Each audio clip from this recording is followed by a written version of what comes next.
Parte 3.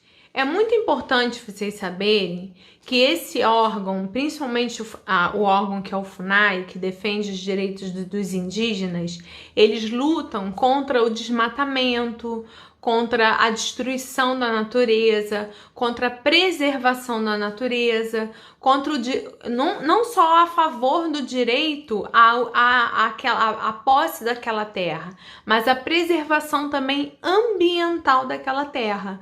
Então é muito importante que vocês conheçam que quando vocês lerem um pouquinho esse texto, vocês vão ler e vocês vão observar que o texto está falando numa parte exatamente sobre isso, ó. No entanto, muitas terras indígenas sofrem com a invasão de madeireiras, poceiros, caçadores, garimpeiros e com a instalação de hidrelétricas e com a construção também de ferrovias e estradas, a construção de usinas elétricas como a Belo Monte e outras coisas mais. Então, esses órgãos que hoje defendem alguns direitos, tanto dos descendentes africanos, que são os afro-brasileiros, quanto dos indígenas, por quê? Para preservar não só o direito à terra que eles têm, mas também o direito à nossa natureza, à preservação ambiental, ao direito a gente não ser tão a gente não destruir as coisas que a gente mesmo tem, né, de bom no nosso país. Então isso é muito importante. E quando a gente vai crescendo e a gente vai virando adulto, a gente vai entendendo um pouquinho mais sobre esses direitos. Então a gente já está falando de uma forma bem superficial para vocês da importância desses dois povos e principalmente que eles ainda lutam por direitos para que toda a nossa natureza e todas as nossas terras sejam preservadas. Por causa de quê? Por causa de que vocês imaginam? Por causa da nossa história. Porque senão a gente não vai ter história mais para contar daqui a 100 anos. Tá bom, crianças? Na página 251, vem trazendo aí com a lupa na mão um texto. O texto abaixo é um livro de história de índio. De Daniel Munduruku. É a história do menino Caxi. Leia que o personagem Caru, Nepô, pajé de aldeia, falou da cerâmica de batismo do Caxi. Então aqui está retratando uma história. Porém, do lado tem um significado de algumas palavras. Porque tem no texto algumas palavras que a gente não conhece e a gente às vezes não sabe nem pronunciar, como a tia. A tia não tem conhecimento em língua indígena. Mas aqui tem alguns nomes muito interessantes, como por exemplo, aboré. Aboré quer dizer amigo. E Idibe quer dizer água, rio. Bio quer dizer anta. E outras coisas mais. Tá bom? Então veja como é importante às vezes uma leitura, o que traz de tanto conhecimento para as nossas vidas. Parece chato ler, né?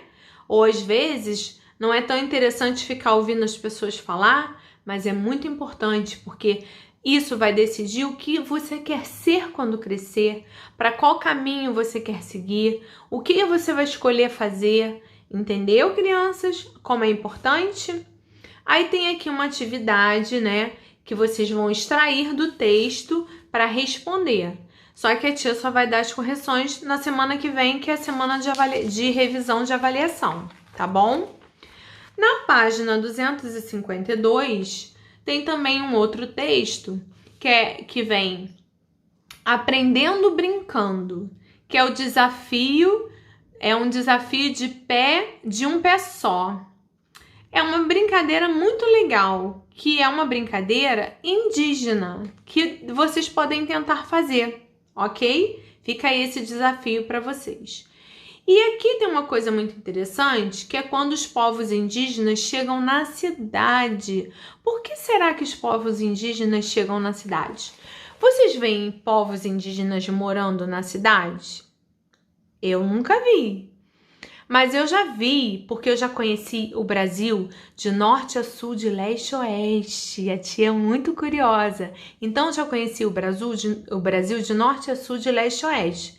Então, eu conheci lugares que eu vi, igual essa foto aqui que eu vou mostrar para vocês do livro. Ó. Vários índios numa calçada com vários objetos. O que são esses objetos? São artesanatos. Artesanatos que os índios passaram a produzir para qual objetivo será? E aqui está dizendo também que além do objetivo, tem uma quantidade e tem também as regiões. Então a tia quer que vocês leiam para vocês poderem saber sobre, ó.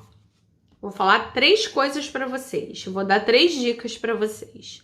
Primeiro, a quantidade de terras indígenas que o texto está falando.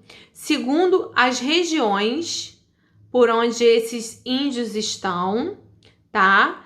E uma outra coisa muito interessante que tem aqui nesse texto é o nome de algumas tribos, tá? Então, vocês vão conhecer aqui algumas tribos, a localização e principalmente a quantidade de terras que hoje são demarcadas como terras indígenas, tá?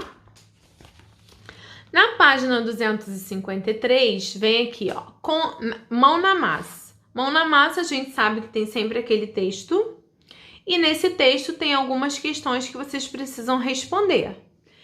Muitos indígenas que vivem nas cidades tentam manter sua língua e sua cultura e preservar as suas raízes. Viver na cidade viver na cidade é mais um dos desafios dos indígenas brasileiros. Observe as imagens e leia o trecho e responda as perguntas. Ó, as imagens são essas. O texto é esse aqui e as perguntas estão aqui para vocês responderem. E tá bem facinho, porque vai só repetir o que a tia já falou para vocês, tá bom? Aí, aqui nós estamos terminando todo o nosso conteúdo estudado. Lembra que eu falei que esse terceiro e último capítulo que a gente ia estudar era só para a gente poder relembrar algumas coisas e fortalecer um pouquinho o nosso conhecimento com relação à questão da defesa de terra e principalmente da moradia, porque nós falamos da nossa moradia, nós falamos da nossa descendência, da nossa cultura, do nosso tipo de povos, né, que migraram para o Brasil. E nós fechamos dizendo aqui como esses dois povos tão principais do nosso desenvolvimento dos povos brasileiros, eles vivem ainda, alguns até hoje, que são os povos indígenas e as comunidades quilombolas. Tá bom, crianças? Na página 254, vem aqui aquela atividade, ó. Vocês lembram dessa atividade? Que é aquela atividade que tem assim, ó. Sei, dúvida e não sei. Essa atividade é muito importante vocês fazerem e responder pintando os quadradinhos para quando a professora recolher o livro de vocês, ela poder saber o que vocês conseguiram aprender ou não, tá certo? Então, ó, um beijo, até semana que vem. Nós vamos ter a nossa aula de revisão e também a nossa aula extra que eu falei que eu vou dar os significados das palavras e vou mostrar alguns lugares históricos e representativos por onde a tia passou para a gente poder trabalhar aí o nosso conhecimento em História e Geografia, tá bom? Um beijo, fiquem com Deus.